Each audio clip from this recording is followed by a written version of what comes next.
Hello student, हम class 10th का science का चैप्टर नंबर 3 कर रहे थे, मेटल एंड नॉन मेटल्स। इसकी मैंने 2 वीडियो बनाई थी। ये हम तीसरी वीडियो में नेक्स्ट पार्ट कवर करेंगे। तो शुरू करते हैं। तो हमने पहले 2 वीडियो में कहाँ तक करा था? हमने करा था आयनिक बॉन्ड्स और कोवेलेंट बॉन्ड्स के बारे में। ठीक है, हम पढ़ेंगे अब आयनिक बॉन्ड्स के बारे में, आयनिक कंपाउंड्स के बारे में। आयनिक कंपाउंड्स क्या होते हैं? Ionic compounds containing ionic bond are known as ionic compounds. यानी कि जो जिन भी कंपाउंड्स के अंदर आयनिक बॉन्ड होता है, मतलब जिसके अंदर शेयरिंग वाला बॉन्ड होता है, तो उसको हम बोलते हैं आयनिक कंपाउंड। अब इसकी कुछ इंपॉर्टेंट प्रॉपर्टीज हैं, जैसे कि पहली प्रॉपर्टी है कि ionic compounds are usually crystalline solids because their positively charged ions attract one another strongly and form a regular crystal structure. मतलब ये जो होते हैं आयनिक कंपाउंड्स ज्यादातर क्या होते हैं, क्रिस्टल स्ट्रक्चर में होते हैं। जैसे कि नमक होता है मगर में क्रिस्टल के स्ट्रक्चर में होता है NaCl, और कॉपर साल्ट, कॉपर सल्फेट होता है, आयरन सल्फेट होता है, किसकी फॉर्म में होता है? वो होते हैं क्रिस्टल की फॉर्म में, क्योंकि इनके ये अपोजिटली चार्ज से बने स्ट्रॉन्ग फोर्स है इनके बीच में, जिससे कि स्ट्रक्चर बनाते हैं एक क्रिस्टल की स्ट्रक्चर। दूसरी प्रॉपर्टी क्या है? Ionic compounds have high melting points and high boiling points. High melting point होते हैं, जैसे नमक वगैरह होता है या सॉल्ट होता है, अगर आप उसको हाई टेम्परेचर पर हीट करोगे तभी वो मेल्ट होता है, अदरवाइज मेल्ट नहीं होता है। ऐसा क्यों होता है? Because there is a strong force of attraction, क्योंकि उनके बीच में क्या होता है? स्ट्रॉन्ग फोर्स ऑफ अट्रैक्शन होता है, क्योंकि उसमें एक डोनेटर एक एक्सेप्टर है between the oppositely charged ions. तो इसी वजह से उनको a lot of heat energy required to break this force of attraction और मेल्ट और बॉइल, क्योंकि ये स्ट्रॉन्ग जो फोर्स है इनके बीच में, उसको तोड़ने के लिए लॉट ऑफ हीट की रिक्वायरमेंट होती है, तो उससे वो बॉन्ड टूट पाता है। तो ये हमने 2 प्रॉपर्टी कर दी। अब उसके बाद हम तीसरी प्रॉपर्टी करेंगे आयनिक कंपाउंड्स की।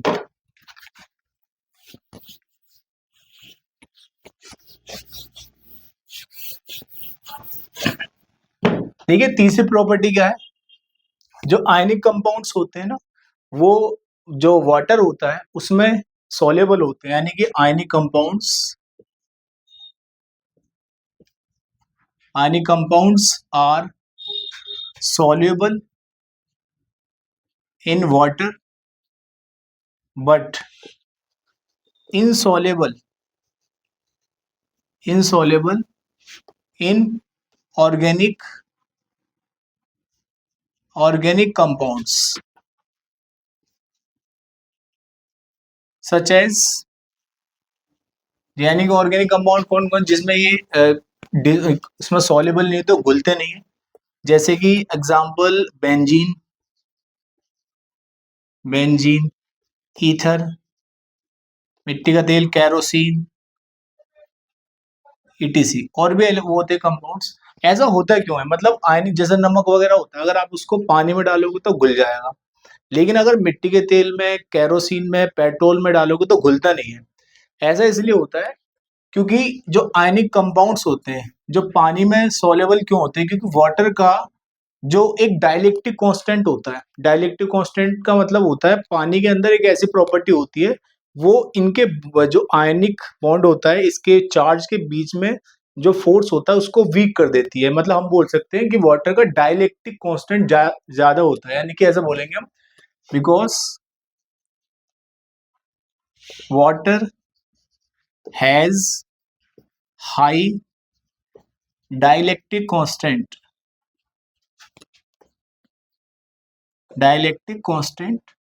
due to which it weakens the force of attraction। तो ये क्या कर देता है, जैसे मान लो आपने नमक को पानी में डाला, तो जो वाटर के पार्टिकल्स होंगे वो क्या करेंगे, एक तरीके से उसके बीच में जो फोर्स है उसको क्या करेंगे, वीक करने की कोशिश करेंगे। तो यही होता है, प्रॉपर्टी होती है बॉन्ड को वीक करना, तो इसे बोलते हैं डाइलेक्ट्रिक कांस्टेंट। तो आई होप आपकी समझ में आ गया होगा। हम फोर्थ प्रॉपर्टी करते हैं।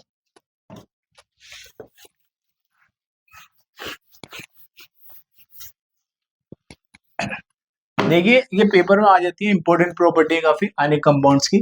फोर्थ प्रॉपर्टी है, जो आयनिक कंपाउंड्स होते हैं ना, वो जो कंडक्शन करते हैं इलेक्ट्रिसिटी का, यानी कि अगर उसको हम आयनिक कंपाउंड्स में आयनिक कंपाउंड्स को वाटर में डिसॉल्व करते हैं या मेल्ट करते हैं, मेल्ट करने के बाद या पानी में डिसॉल्व होने के बाद में इलेक्ट्रिसिटी कंडक्शन करते हैं, मतलब उसमें करंट फ्लो करता है।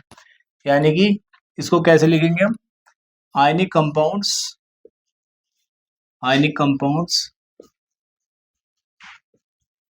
Conduct electricity when they dissolve in water or when melted। ये ऐसा क्यों होता है? देखिए हम इसको समझते हैं। यानी कि अगर हम आयनिक कंपाउंड्स को पानी में डिसॉल्व करेंगे, पानी में घोलेंगे, तो पानी में घोलने के बाद में जैसे नमक को पानी में डाला आपने, तो वाटर के मॉलिक्यूल्स क्या करते हैं, उसके फोर्स को वीक कर देते हैं, थोड़ा सा स्लाइड, वो आयनाइज मतलब पानी में डालने के बाद में सॉल्ट क्या होता है, आयनाइज हो जाता है। तो आयनाइज हो जाता है तो उसके अंदर इलेक्ट्रिसिटी का क्या होगा, फ्लो होगा। जैसे कि हमने एक बैटरी मान लो, सपोज करो एक वायर डाला आपने यहाँ पर और एक बैटरी लगाई और एक यहाँ से लगा दिया बल्ब। तो आपने क्या करा, सॉल्ट लिया, उसमें पानी डाल दिया, तो पानी क्या करेगा, उसको आयनाइज कर देगा, आयंस में कन्वर्ट करेगा, तो ये बल्ब ग्लो करने लगेगा। लेकिन अगर आप इसको सॉलिड स्टेट में डाल दो, यानी कि आप नमक लेकर, सॉल्ट लेकर, इसके अंदर कुछ ऐसी डाल दो सॉलिड फॉर्म में और आप तार लगाओ उसमें, तो ये बल्ब ग्लो नहीं करेगा। ऐसा क्यों? क्योंकि सॉलिड स्टेट में जो आयन होते हैं ना, आयंस उसके अंदर, वो फ्री नहीं होते मूव करने के लिए। यानी कि इन सॉलिड स्टेट या solid form of these compounds ions are not free to move। लेकिन जब हम इसमें पानी मिलाते हैं या इसको मेल्ट कर देते हैं, तो आयंस क्या होते हैं, फ्री होते हैं मूव होने के लिए। यानी कि in liquid, in melted form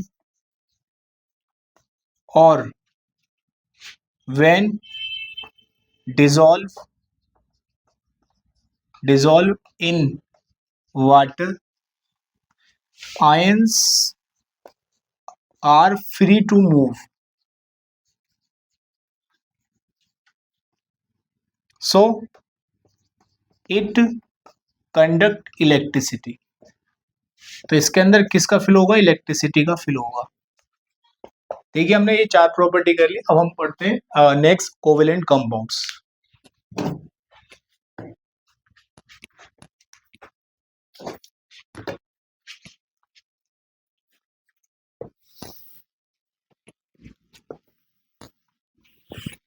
देख कोवेलेंट कंपाउंड्स क्या होते हैं, जैसे हमने कोवेलेंट बॉन्ड पढ़ा था। कोवेलेंट कंपाउंड्स यानी कि those compounds which contains covalent bond। यानी कि इसके अंदर कोवेलेंट बॉन्ड होता है। कोवेलेंट बॉन्ड कब बनता है, जब दो नॉन मेटल रिएक्शन करती है। जैसे कार्बन डाइऑक्साइड क्या नॉन मेटल है, ऑक्सीजन नॉन मेटल है, दोनों मिलकर क्या बनाए, कार्बन डाइऑक्साइड। कहने का मतलब है आयनिक कंपाउंड मेटल और नॉन मेटल की रिएक्शन से बनता है, और जो कोवेलेंट कंपाउंड है वो कैसे बनता है, नॉन मेटल की रिएक्शन से। तो उसे बोलते हैं हम, क्या बोलते हैं, कोवेलेंट कंपाउंड्स। अब कुछ प्रॉपर्टी होती है इसकी भी। देखिए पहले उसी की तरह सिमिलर प्रॉपर्टी है, थोड़ी सी अलग है। जैसे हमने पहले पढ़ी थी, फर्स्ट प्रॉपर्टी क्या पढ़ी थी, ये जो कोवेलेंट कंपाउंड्स होते हैं ना, ये तीनों स्टेट में मिल जाते हैं, लेकिन ज्यादातर लिक्विड स्टेट में मिलते हैं और ये गैसेस फॉर्म में मिलते हैं। यानी कि these compounds are found mostly in liquid और गैसेस फॉर्म। लेकिन कुछ सॉलिड फॉर्म में मिलते हैं, जैसे कि ग्लूकोज, यूरिया होता है, वो सॉलिड फॉर्म में मिलता है। बाकी जो मिलते हैं गैसेस फॉर्म में मिलेंगे या लिक्विड फॉर्म में मिलेंगे।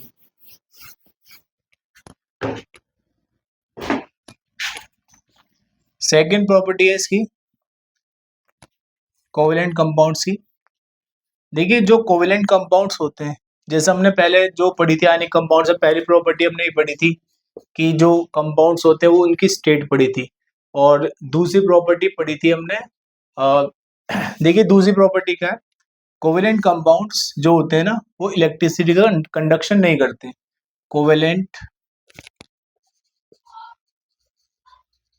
Compounds do not conduct electricity. ऐसा क्यों नहीं करते? क्योंकि इनके अंदर आयंस नहीं होते, यानी कि जिनके अंदर प्लस माइनस का चार्ज होगा वही कंडक्शन करेंगे इलेक्ट्रिसिटी का। जैसे फॉर एग्जांपल एयर है, एयर में क्या इलेक्ट्रिसिटी का फ्लो होता है, एक बल्ब लोगे अगर आप, तो क्या वो बल्ब जल जाएगा अपने आप से? नहीं जलेगा ना, क्योंकि इसमें इलेक्ट्रिक कंडक्शन नहीं होगा ना। एयर क्या पुअर कंडक्टर होती है इलेक्ट्रिसिटी, क्योंकि वो कोवेलेंट कंपाउंड है। तीसरी प्रॉपर्टी देखिए, जो कोवेलेंट कंपाउंड्स होते हैं इनके जो मेल्टिंग पॉइंट और बॉइलिंग पॉइंट होते हैं बहुत ज्यादा क्या होते हैं, लो होते हैं। यानी कि melting melting and boiling points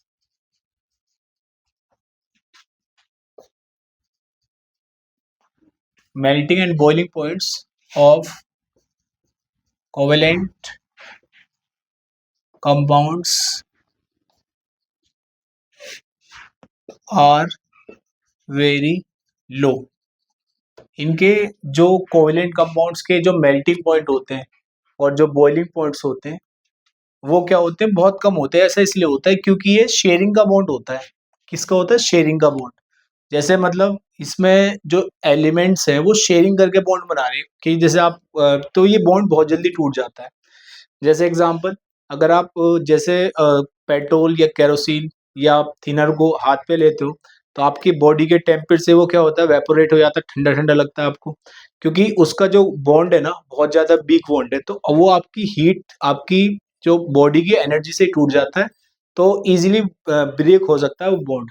और देखिए जो कोई भी, जैसे फॉर एग्जांपल अगर कोई भी आप काम करते हो, जैसे साझेदारी में आपने काम करा, जैसे किसी की शेयरिंग में, तो आपको पता है वो आपका काम ज्यादा टिकता नहीं है क्योंकि वो कभी भी टूट सकता है। ऐसे सेम टू सेम इसमें होता है कि बॉन्ड वीक होता है, ये कभी भी टूट सकता है थोड़ी सी हीट पर ही।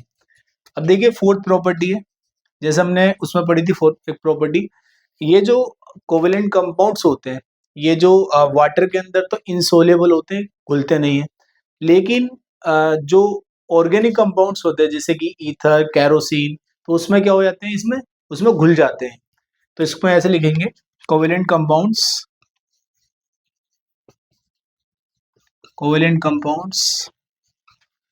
Are insoluble in water but soluble in organic compounds।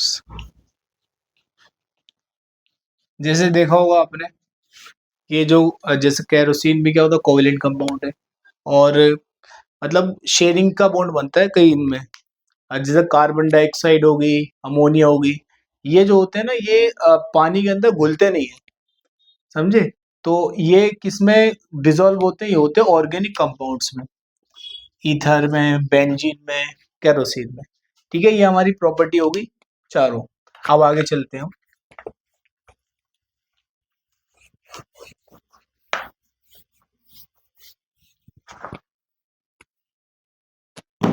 देखिए नेक्स्ट टॉपिक है हमारा occurrence of metals. Occurrence of metals, इसका क्या मतलब है? देखिए जो मेटल्स होती हैं, मोस्टली जो मेटल्स है वो हमको अर्थ के अंदर से कैसे मिलती है, वो मिलती है कंबाइन फॉर्म में। लेकिन जो गोल्ड होता है यानी कि सोना, वो हमें मिलता है नेटिव स्टेट में। सोना इसलिए महंगा होता है क्योंकि वो ऑक्सीजन से रिएक्शन नहीं करता, मतलब उसका जो कलर होता है वो फैट नहीं होता और वो किसी से रिएक्शन नहीं कर रहा, ऑक्सीजन से हमेशा नेटिव स्टेट में मिलेगा। यानी कि जो गोल्ड की माइनिंग होती है तो कभी भी गोल्ड की माइनिंग के साथ उसके साथ कुछ एलिमेंट उसके साथ कंबाइन नहीं मिलेगा, बिल्कुल सेपरेट मिलता है वो।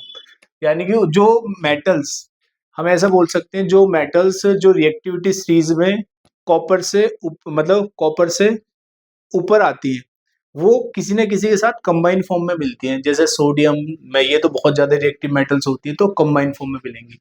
तो ये समझ में आ गया अकरेंस ऑफ मेटल का मतलब है, यानी क्या है, the metals which are place in the reactivity series above the copper are found in combine state. अब इसमें हम दो टर्म समझेंगे, एक तो समझेंगे मिनरल्स, एक समझेंगे ऑर्स।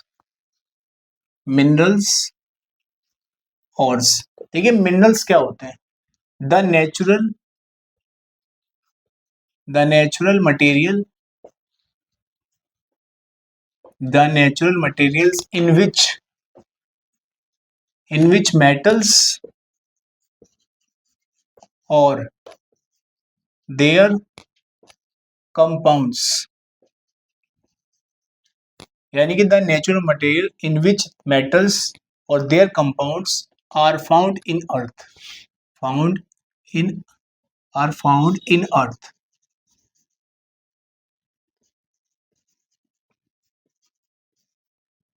are called minerals। क्या बोलते हैं इनको, मिनरल्स बोलते हैं। मैं कोई भी चीज जो अर्थ के अंदर से निकाली जा रही है उसको क्या बोला जा रहा है, उसको बोला जा रहा है मिनरल्स। अब एक टर्म और आती है ऑर्स, ये इंपॉर्टेंट डेफिनेशन है। ऑर्स क्या होते हैं, यानी कि ऑर्स जो होते हैं वो मिनरल्स, मतलब जो मिनरल्स होते हैं उसी से मेटल का एक्सट्रैक्शन किया जाता है। यानी कि ऐसा बोल सकते हैं कि those minerals from which the metals can be extracted conveniently and profitably are known as ores. मतलब जिस भी मिनरल से मेटल्स को आसानी से कम खर्चे पे निकाला जा सकता है, कम खर्चा है, तो उसको हम बोलेंगे ऑर्स बोलेंगे। यानी कि those minerals from which from which from which metals can be extracted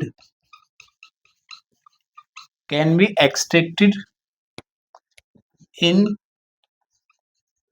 conveniently or profitably are called odds। एक सेकेंड में इंक भर लेता हूँ। तो आपको समझ में आ गया होगा कि ऑड्स किन्हें बोला जाता है, यानी कि जिन भी मिनरल से आप कोई भी मेटल को कम खर्चे पर निकाल पाओगे तो उसको जो उसी मतलब मिनरल्स को क्या बोला जाएगा, ऑड्स बोला जाएगा। फॉर एग्जांपल जैसे कि आपने देखा होगा जो सेंधा नमक होता है, रॉक साल्ट, यानी कि जिससे नमक निकाला जाता है, उससे उस सोडियम निकाला जाता है। मतलब NaCl जो निकाला जाता है सबसे ज्यादा कम खर्चे पर, वो निकाला जाता है किससे, NaCl, जिसको अब बोलते हैं सेंधा नमक ही बोला जाता है, NaCl। तो बाकी में देखिए कई जो कंपाउंड्स होते हैं जैसे Na2O, इसमें भी क्या होता है, सोडियम होता है। Na2CO3 सोडियम कार्बोनेट में क्या होता है, कंपाउंड कौन सा होती है, मेटल, सोडियम होती है। लेकिन सबसे कम खर्चा आता है इसमें निकालने में। फॉर एग्जाम्पल मैं आपको और बताऊं, जैसे मान लो किसी जगह पर, मान लो गवर्नमेंट क्या करती है, एक्सट्रैक्शन कराती है किसी मेटल का। मान लो किसी ने बताया कि इस यहाँ पे इस जगह पे मेटल निकल सकती है, लेकिन वहां पर परसेंटेज ज्यादा होनी चाहिए, क्योंकि अगर मान लो गवर्नमेंट वहां पे अलाउड करेगी तो वहां पर हो सकता है मजदूरी का खर्चा ज्यादा आ जाए, मेटल कम निकले तो सरकार का तो वहां पर ज्यादा इन्वेस्टमेंट हो जाएगा तो उसको लॉस हो जाएगा। तो गवर्नमेंट क्या करती है, वहां पर एक्सट्रैक्शन करवाती है जहां पर चांसेस ज्यादा होते हैं मेटल के निकलने के, जहां से उसको फायदा होता है। ऐसी जो प्राइवेट कंपनियां होती हैं वहां पर कोयले की या कहीं पे किसी मेटल का एक्सट्रैक्शन वहीं पर कराती है जहां पर उनका कम खर्चा आता है। आई होप आपके समझ में आ गया होगा दोनों में डिफरेंस क्या होते हैं। तो हम ऐसा बोल सकते हैं कि जितने भी ऑर्स हैं सब क्या मिनरल्स हैं, लेकिन सारे मिनरल्स ऑर्स नहीं होते। अब मैं कुछ इंपॉर्टेंट आपको ऑर्स बता रहा हूँ और उनके केमिकल फॉर्मूले। देखिए जैसे पहले मैंने बताया NaCl, इसको बोलते हैं रॉक साल्ट। मतलब एक नमक के पहाड़ होता है, इसको उससे निकाला जाता है। मतलब जैसे अंडरग्राउंड कोयला होता है ना, ऐसे ही नमक का पहाड़ होता है अंडरग्राउंड, उससे सेंधा नमक को निकाला जाता है। इसका जो फॉर्मूला हो, मतलब NaCl इसका फॉर्मूला हो गया। और कौन सी मेटल का एक्सट्रैक्शन करते हैं? सोडियम का। और फिर बात करते हैं हम एल्यूमिनियम की। एल्यूमिनियम को निकाला जाता है किससे? बॉक्साइट से। बॉक्साइट क्या है इसका? और इसका फॉर्मूला क्या? Al2O3। फिर हम बात करते हैं आयरन की, Fe। Fe का जो और होता है वो होता है हेमेटाइट। क्या होता है? हेमेटाइट। इसका फॉर्मूला है Fe2O3 इंटू 2H2। ठीक है। उसके बाद आते हैं हम मैग्नीज का। मैग्नीज का जो और होता है वो होता है पायरोलुसाइट। पायरोलुसाइट, इसका फॉर्मूला है MnO2। इससे एक्सट्रैक्शन करते हैं इसका। फिर हम बात करते हैं जो सबसे इंपॉर्टेंट है वो है जिंक। जिंक के दो होते हैं, मतलब दो इसके ऑर्स होते हैं। एक तो होता है एक को बोलते हैं कैलामाइन, CALAMINE, कैलामाइन। दूसरा होता है जिंक ब्लेंड, जिंक ब्लेंड। अब इसका फॉर्मूला क्या होता है कैलामाइन का? ZnCO3, इसका होता है ZnS। फिर हम बात करते हैं इम्पोर्टेंट कॉपर का। कॉपर का काफी पूछा जाता है, एक्सट्रैक्शन में, रिफाइनिंग में भी काम आएगा आपको ये। कॉपर के दो होते हैं, एक तो होता है क्यूपराइट। क्या होता है? क्यूपराइट। इसका जो केमिकल फॉर्मूला होता है वो होता है CO2O। फिर दूसरा होता है कॉपर ग्लांस, कॉपर ग्लांस, और इसका केमिकल फॉर्मूला होता है CO2S। अब नेक्स्ट बात करते हैं मरकरी का। पारा जो होता है उसका जो और होता है वो होता है सिनाबार, सिनाबार। और इसका जो केमिकल फॉर्मूला है वो होता है HgS। देखिए ये हमारे यहाँ तक हमने कंप्लीट कर लिए। अब जो नेक्स्ट वीडियो करेंगे उसमें हम पूरा कंप्लीट करेंगे एक्सट्रैक्शन ऑफ मेटल्स। आपको अगर ये वीडियो अच्छी लगी हो लाइक कर देना और सब्सक्राइब कर देना। Thank you so much.